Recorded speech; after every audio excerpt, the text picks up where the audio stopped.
আজ বিশ্বকাপ ফাইনাল। শ্রেষ্ঠত্বের মঞ্চে মুখোমুখি Argentina Spain. Back to back শিরোপায় চোখ আলবিসেলেস্তেদের।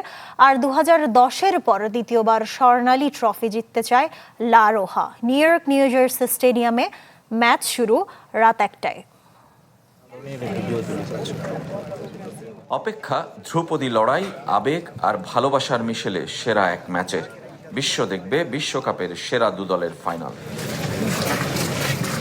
যে মঞ্চ কারো জ্বলে ওঠার, কারো নিভে যাবার, কারো শুরু আর কারো হবে সারা। বর্তমান চ্যাম্পিয়ন আর্জেন্টিনা নামবে বিশ্ব শ্রেষ্ঠত্ব ধরে রাখতে, মেসিকে আরও একবার সম্মানের সর্বোচ্চ আসীনে বসিয়ে বিদায় দিতে। স্পেনের চাওয়া নিজেদের স্বর্ণালী প্রজন্মের হাতে একটা বিশ্বকাপ দেখতে, ইয়ামালের মতো তরুণ সেন্সেশনের প্রথম বিশ্বকাপকে রাঙিয়ে দিতে। বৈপরীত্যের এই লড়াইয়ে সবার লক্ষ্য এক বিন্দুতে মিলেছে, স্বর্ণালী ট্রফিটা জিততেই হবে। যে লড়াইকে যুদ্ধ বললেও ভুল হবে না। কে হারতে চান সেখানে? আমার মনে হয় দুইটা সেরা দল বিশ্বকাপ ফাইনাল খেলছে। আমাদের লক্ষ্যটা খুব সোজা, ম্যাচ জিততে চাই, ট্রফি হাতে নিতে চাই। ফাইনালে খেলাটা সত্যি গর্বের এবং সম্মানের। আমি চাইবো লড়াই করতে ও জিততে। উত্থান পতনের বিশ্বকাপে নানা সমালোচনা সহ্য করে এগোতে হয়েছে দু দলকে। আর্জেন্টিনা বারবার পতনের মুখ থেকে বেঁচে গেছে। সবচেয়ে বেশি 19 গোল দিয়েছে, যার 10টি শেষ 10 মিনিটে। আর স্পেন ধারাবাহিকভাবে উন্নতি করেছে, সবচেয়ে কম 1 গোল হজম করেছে। হট ফেভারিট ফ্রান্সকে যেভাবে বিদায় করেছে সেটি পুরো বিশ্বেরই বিস্ময়।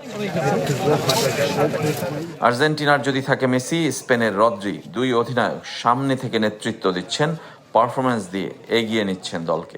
তবে মেসির সঙ্গে পাল্লাটা হচ্ছে ইয়ামালের। দুই প্রজন্মের তারকা হয়েও এক মঞ্চে পারফর্ম করবেন। আমি যদি পারতাম ইয়ামালকে হোটেলে বন্দি করে রাখতাম। মজা করছি, তবে সে ফুটবল বিশ্বের সম্পদ। সেনসিটিভিটি আমার নাই, আছে হোয়াইট প্লাস প্রো সেনসিটিভ। দাঁতের সেনসিটিভিটি ভুলে খান মন খুলে। তার সামনে অফুরন্ত ভবিষ্যৎ অপেক্ষা করছে। আশা করি ফাইনালে সে তার সেরা খেলা খেলবে না। Hemos recuperado algo que... Y fuimos ahí a Barcelona, me habían hablado muy bien de un chico que se llama Messi. আমি যখন সেভিয়ার কোচ, তখন শুনলাম এক দারুণ ফুটবলার এসেছে, তার নাম লিওনেল মেসি। কোপা দেল রে ম্যাচে তাকে আটকে রাখতে একজনকে মার্কার নিয়োগ দেই। সে কার্ড পেলে তাকে তুলে নেই। 70 মিনিট পর্যন্ত ম্যাচ গোলশূন্য ড্র ছিল। পরে 15 মিনিটে মেসি 4 গোল দেয়। তাকে মার্কিং করে আটকে রাখা যাবে? Quiere decir esto. স্পেন আর আর্জেন্টিনার মানুষের মুখের ভাষার মতো ফুটবলের ভাষাটাও এক, পজিশন বেস খেলা। 8 বছর পর দুদল মুখোমুখি হচ্ছে। দুদলের একমাত্র বিশ্বকাপ ম্যাচটি হয়েছিল 60 বছর আগে। সেখানে আর্জেন্টিনা এগিয়ে থাকলেও হেড টু হেডে 14 দেখায় সমানে সমান, 6 জয় আর হার, সঙ্গে 2 ড্র। দূরত্ব যতই হোক, মাঠে যতই থাকুক শত্রুতা, বিশ্বকাপ তো বন্ধুত্বেরও মঞ্চ। তাই তো লুইস দে লা ফুয়েন্তেকে জড়িয়ে ধরেছিলেন লিওনেল স্কালোনি। ম্যাচ শেষে একজন জিতবেন, হারবেন অন্যজন, কিন্তু স্মৃতির ভান্ডার হবে সবারই পূর্ণ।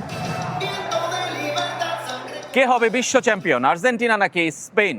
কে শাসন করবে বিশ্ব ফুটবল আগামী 4 বছরের জন্য? তার নির্ধারক এই নিউ জার্সি স্টেডিয়াম। যেই জিতুক, বিশ্ব কিন্তু পুরনো একজন চ্যাম্পিয়নকেই খুঁজে পাবে।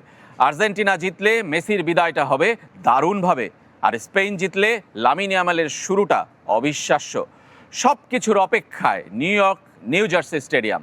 Rezwanuzzaman, channel 24, new jersey stadium, যুক্তরাষ্ট্র।